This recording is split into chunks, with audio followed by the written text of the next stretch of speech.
All right, so I'm gonna show y'all kind of what I did. It's not professional yet. I had to at least just get it in there enough to test it, and it works. So I'll go ahead and show you. These are two intercooler or heat exchanger lines that go to the one under the super. And then the front mounted heat exchanger has a line there and a line there, and those run up. The bottom right here, this is one of them, whatnot, and that one goes to here. So these two heat exchangers are connected. Now where they share a common reservoir is right here. You see that line? There's a T fitting there. That T fitting had a line that went right to here. Also, this bleed line right here went to right here, okay? So essentially what I've done is I've blocked this off. I took off the hose that went there, and I got my own hose, and I got some fittings in there. This is not leaking at all. I don't know how well that PVC will hold up. It is rated up to about 170 degrees. So today when I get it fixed up, I'm gonna stick a thermometer inside of that coolant just to see what it's sitting at as compared to the engine. But I kept the original purge line. I had to extend it, and I did get some small actual metal fittings for that. But I got the line right here. This is super unprofessional just right now. I'm gonna have to, put some heat shielding around here all the way up. But I got the lines running here. It's almost touching there. Got it running up here. There was a grommet in the firewall that I could pop out, so I popped it out, ran it through there. I have a hole in that box, so I've got the main feed line underneath here connected. I capped off this line, capped off that line. This is my self bleed line, and this is kind of sitting in here kind of janky.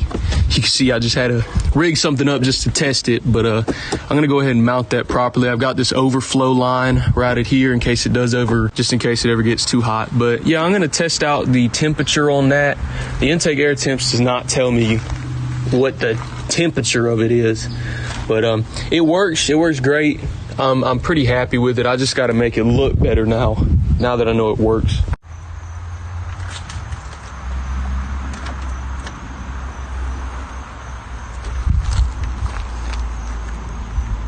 But yeah, I was previously, this front mounted heat exchanger is where a lot of this comes into play. That split cooling system, it does help. But I've seen about a 10-degree drop in my intake air temps after doing that split cooling with the heat exchanger. I think I said it on that video, but some of the guys are saying stock under a wide open throttle pull, they are getting about 190, 180 for intake air, which is stupid. After all the things I've done so far, I'm sitting at like max, it was like 105, lowest is like 72-ish, so. And this is what I was talking about. I don't know if I'll be able to retain that piece even if I cut it out, but let me just go ahead and show you here. All right, so on the hood, it's kind of caught sideways because it wouldn't fit, but right here you can still see there's some type of ventilation. I'm gonna have to double check all my coolant lines too because I turned on the defrost yesterday and it was blowing cold. I didn't touch any heater core lines or anything back there, so it should all be good. I know one line comes right here out of the frame, but that goes straight down to the lower radiator pipe, so it should all be working properly. But other than that, this motor has, since I've had to rebuild it, has not thrown one single code. The transmission, since I rebuilt the valve body and the conductor plate, I got some SLR McLaren blue top shift solenoids. I have had no codes on this car at all. The transmission, it has a flaw with its connector on the transmission. The wiring harness comes up to here. Let me show you real quick, I guess. Okay, that right there is my transmission control unit, okay? And I pulled that out, unplugged the plugs, and sure enough, there was oil all over the plugs. So I pulled out the transmission ECU and I shook it, and I heard something rattling. I said, what the fuck? So I went to that car, pulled out its, and it did not rattle. I popped them both open, and both of their little teeny weeny capacitors fell off the motherboard. So what I did was I retained that 04 module in the 03, and I used that car's conductor plate along with its valve body after I cleaned it up, rebuilt it, cleaned all the ball valves, checked valves, cleaned out all the screens, whatnot. I plopped everything back in with the capacitor. I had to solder it back onto the motherboard, cleaned everything up, and I have not had my transmission slip or throw a code yet. What would happen is sometimes you'd be driving along and the car would go into a limp mode. It would get stuck in whatever gear you were currently in because of that short circuit. It would short out like the speed sensor or something on the conductor plate because of that reason. So it's all fixed now. No codes with that, no codes with the motor. And the only last issue I have to fix on this car, I have the piece for right there, but it's flattened and it needs to be slightly curved. And then the back side has one right here.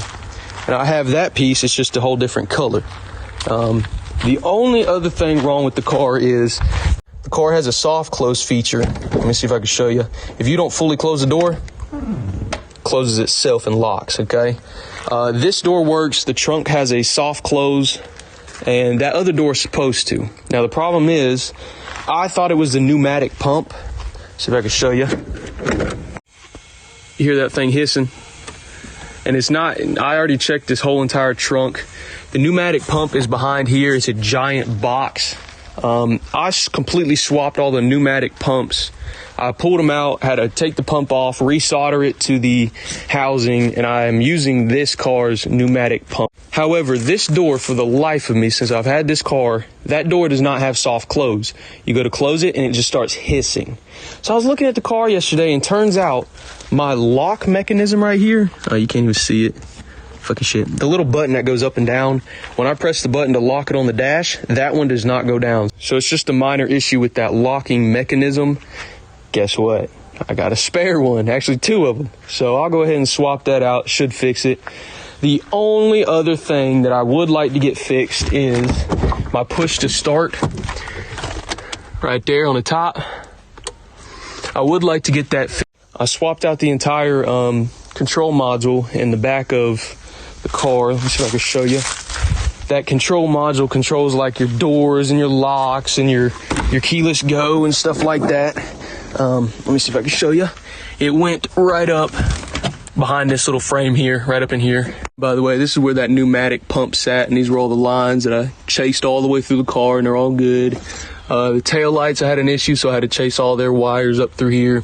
Anyways, I swapped that unit out. The reason I did that is on the 03s, their keyless go, you still had your, let's see if I can show you. You still had this kind of style key design, okay? However, with these 2003s only, your keyless go was operated by a card. It literally looks like a credit card. So you had your key to start the car, unlock the car, whatever, but if you wanted to do push to start, you had to have that card. I looked it up. They're incredibly rare to find. You have to get them stupid programmed. So I watched a video, and this one guy, he swapped out a module. They're not VIN coded. That's why you can do it. He swapped an 04 into an 03 CL. He took that key. He had to order one. I already had the key for this car paired, and I just swapped the modules. He said, all you got to do, if the key is already paired to that module, all you got to do is put your key in the ignition for about 2 hours, and it'll kind of sync itself if the key's already paired. I tried to pair it with my scanner. It won't allow me to do that. So the 03 key that I got with this car, with that 04 module, it actually starts the car, it unlocks and locks the doors, but the push to start does not work. My screen says key not recognized. It used to say chip card not recognized, so it's a bit different now. I just need to get the key paired. But everything's done with this car, dude. I just got to do some paint touch up, but I noticed these 3 very small dents. It's going to bother the fuck out of me. But yeah, dude, I got to ceramic coat the car soon, but it's done. I think it has about 430 miles on it so far, and it's not had one single issue.